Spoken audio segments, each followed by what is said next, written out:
भिक्षावृत्ति को लेकर सरकार लगातार काम कर रही है। इसी बीच स्माइल योजना की भी शुरुआत हो गई है। स्माइल योजना सामाजिक न्याय और अधिकारिता मंत्रालय की एक योजना है।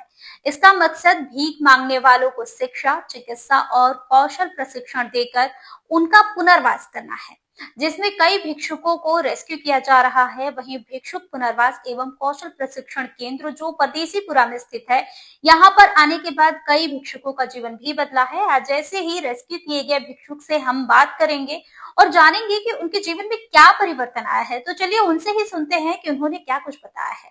कहते हैं ज़िंदगी में कई मुश्किलें आती हैं, लेकिन कभी कभी ऐसा होता है कि इन मुश्किलों के बीच में हमारी ज़िंदगी में एक रोशनी आती है जो सभी मुश्किलों को हमें बाहर निकाल लेती है।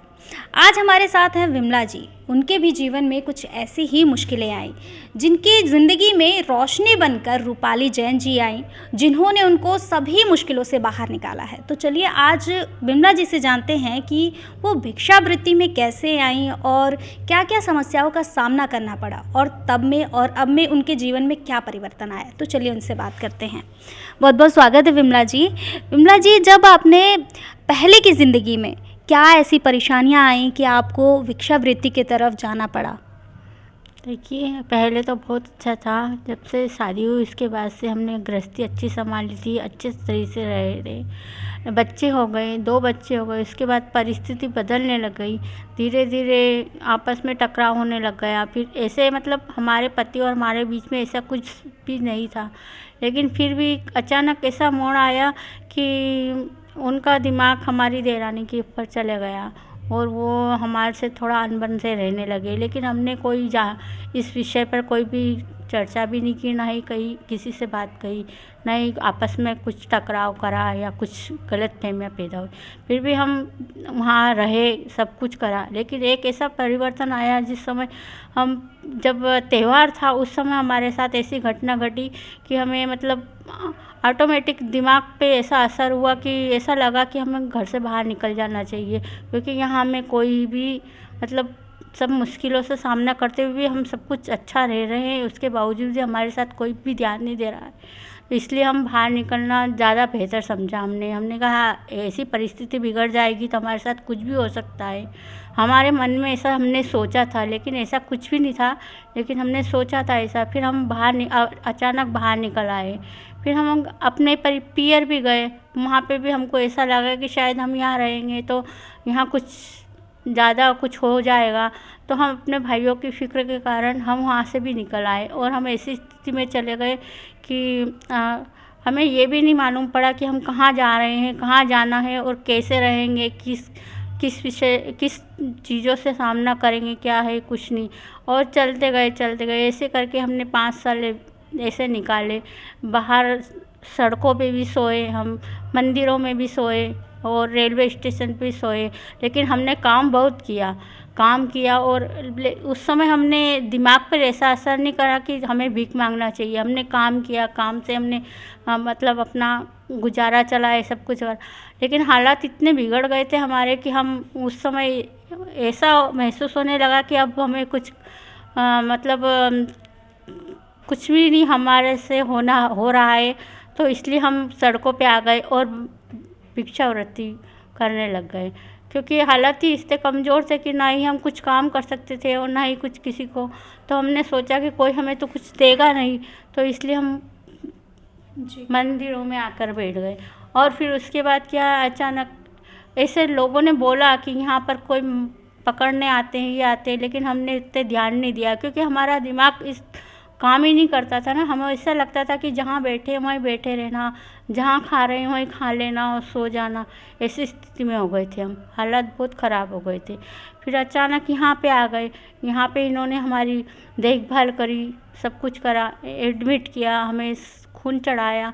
फिर वहाँ से स्वस्थ हो गए। फिर यहाँ पर हमने सब कुछ सीखा, सिलाई, कढ़ाई, बुनाई, यानी सब कुछ जो भी मतलब यहाँ पे सिखाया गया, सीखे, वो सब कुछ हम सीख गए। यहाँ अच्छा रहने लगे। यहाँ हमें सबका सहयोग मिला और अच्छा प्यार मिला, तो हम सब कुछ भूल गए। और फिर हमारे धीरे धीरे हमारे में परिवर्तन आने लगा। और हम ऐसा सोचते हैं कि अब हम मतलब यहाँ से अगर कभी गए भी तो दोबारा ऐसा कोई काम नहीं करेंगे और अपने पैरों पर खड़े होकर दिखलाएंगे और आगे बढ़ेंगे। जी, जब आपके साथ वो सब चीज़ें हुई थी, उस समय आपकी उम्र क्या थी? उस समय हमारी मतलब 20-25 के करीब थी। जी। तो आपने जैसा कि बताया कि आपके 2 बच्चे भी थे, तो वो बच्चे कहाँ हैं? बच्चे हमारे पति के पास ही हैं वो, लेकिन हमने जब बाहर निकले थे उसके बाद हमें किसी मतलब बहुत समस्या का सामना तो करना पड़ा। लोगों ने ऐसा भी बोला कि घर जाना चाहिए, लेकिन हमारे दिमाग में ये नहीं आ रहा कि तो हम घर जाएँ। हम मतलब हमारे दिमाग में ऐसा मतलब उल्टा मन में आता था कि अगर जाएंगे तो जैसा पहले जैसा व्यवहार था वैसा व्यवहार वो लोग नहीं कर पाएंगे हमारे साथ में, कुछ अनहोनी भी हो सकती है ऐसा। तो हम इस वजह से हम बाहर नहीं जाने लगे और उन्होंने भी हमें कोई ढूंढने की कोशिश नहीं की। तो हमारे में फिर परिवर्तन होते गया, फिर हमने सब कुछ भूलना चाहा, भूल गए हम, फिर अपनी ज़िंदगी जीने लग गए हम। जी, तो कभी आपने प्रशासन की मदद, पुलिस की मदद लेने की कोशिश नहीं की? नहीं, ये हमने कुछ नहीं कहा, क्योंकि हम नहीं चाहते थे ना कि ऐसा कुछ मतलब हमारे ऊपर भी ऐसा कुछ दबाव आ जाए या हमारे परिवार के ऊपर ऐसा दबाव आ जाए, क्योंकि हम सिंपल साधारण से रहे ना, तो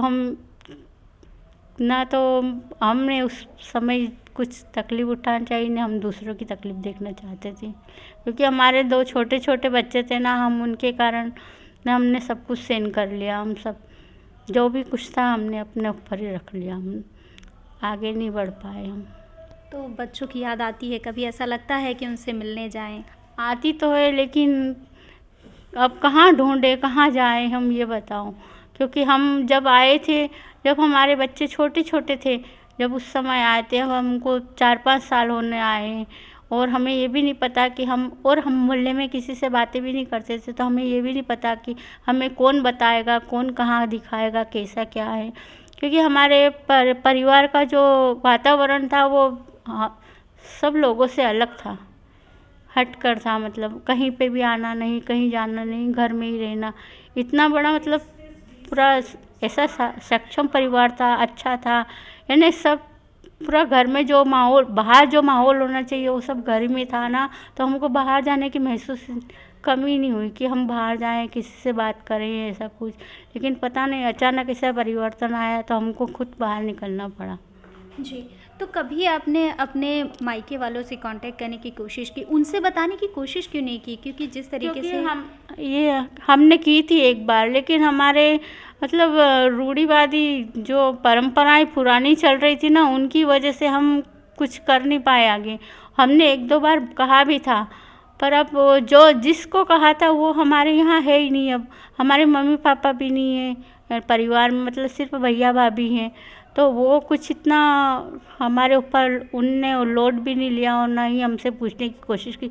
बस यही कहते रहे कि जो घर में चल रहा है वैसा करिए, जो जैसा चाहते हैं वैसा करो, वैसा है ना। उन्होंने आगे कोई बढ़ावा नहीं दिया हमको, ऐसा कुछ ना ही वो कुछ आगे समझे कि हमारी परिस्थिति क्या है, हमें क्या चाहिए, क्या कुछ करना है, कुछ नहीं। उन्होंने ऐसा लगा कि उनको सिर्फ पैसे की ज़रूरत है, तो सिर्फ पैसे से सब कुछ होता थोड़ी ना, लेकिन उन्होंने सिर्फ पैसे ही कवर कर।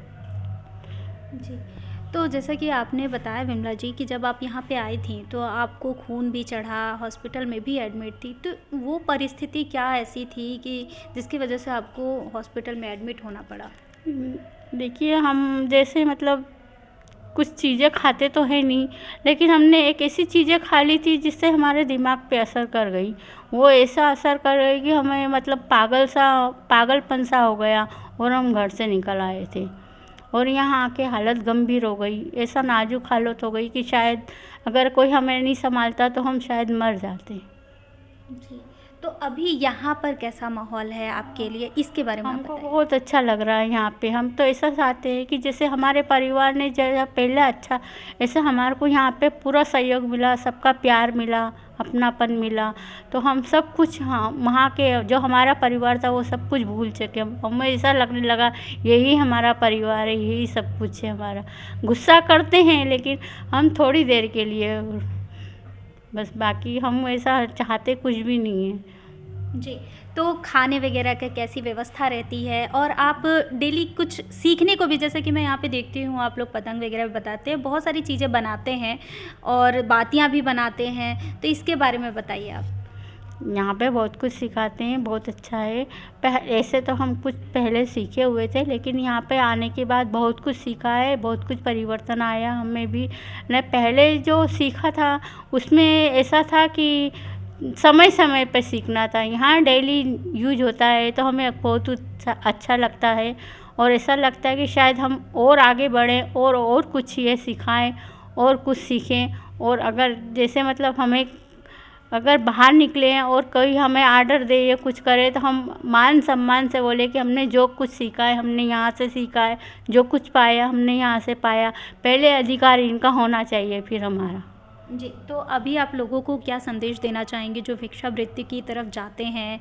कुछ लोग, एक खबर आई थी कि एक लेडी थी जिन्होंने 75,000 रुपये 10 से 15 दिन में किया था, भिक्षा लिया था, और वो खुद से कर रही थी। तो उन लोगों को आप क्या संदेश देना चाहेंगे?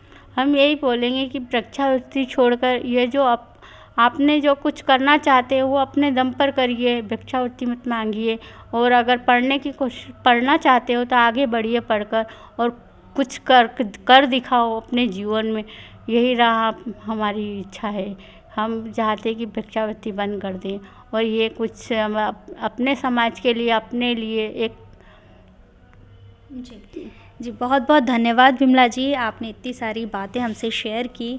तो अब हम यहाँ पे रूपाली मैम से भी बात करेंगे। रूपाली जैन जो इसकी संचालक हैं, उनसे जानेंगे कि जब ये यहाँ पे आई थी तो तब में और अभी में क्या परिवर्तन आया है इनके जीवन में। जी, रूपाली जी, आप ये बताइए कि जब ये यहाँ पे आए थे तो किस कंडीशन में आए थे? जिस कंडीशन में हमने विमला जी को रेस्क्यू किया था उस समय इनका हीमोग्लोबिन लगभग 3 पॉइंट ही था।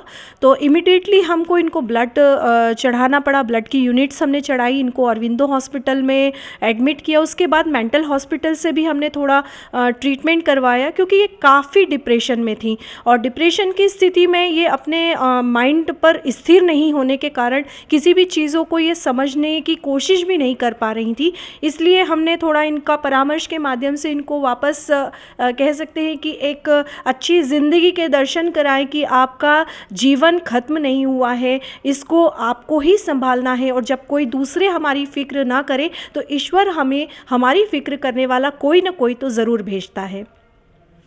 बहुत बहुत धन्यवाद रूपाली जी। तो जैसा कि आपने देखा कि यहाँ पे हमने विमला जी से बात की, रूपाली जी से बात की। भिक्षावृत्ति की तरफ लगातार लोग बढ़ भी रहे हैं, और इंदौर सरकार लगातार इसके लिए कोशिश कर रही है कि भिक्षावृत्ति जो है वो बंद कर दी जाए। अगर आपको भी ऐसा कोई दिखता है तो उसके लिए आपसे यही निवेदन रहेगा कि आप भिक्षावृत्ति के लिए भिक्षा ना दें और उनकी सिर्फ सहायता करें, और अगर ऐसे कोई केंद्र मिलते हैं तो वहाँ पे उनको ले जाकर रेस्क्यू करवाएं। तो ऐसी ही खबरों के लिए बने रहें हमारे साथ और देखते रहें स्वतंत्र समय। धन्यवाद। प्योर श्योर दूध और घी, माँ के प्यार सा, मिलावट से दूर, भरोसे से भरपूर, प्योर भी श्योर भी।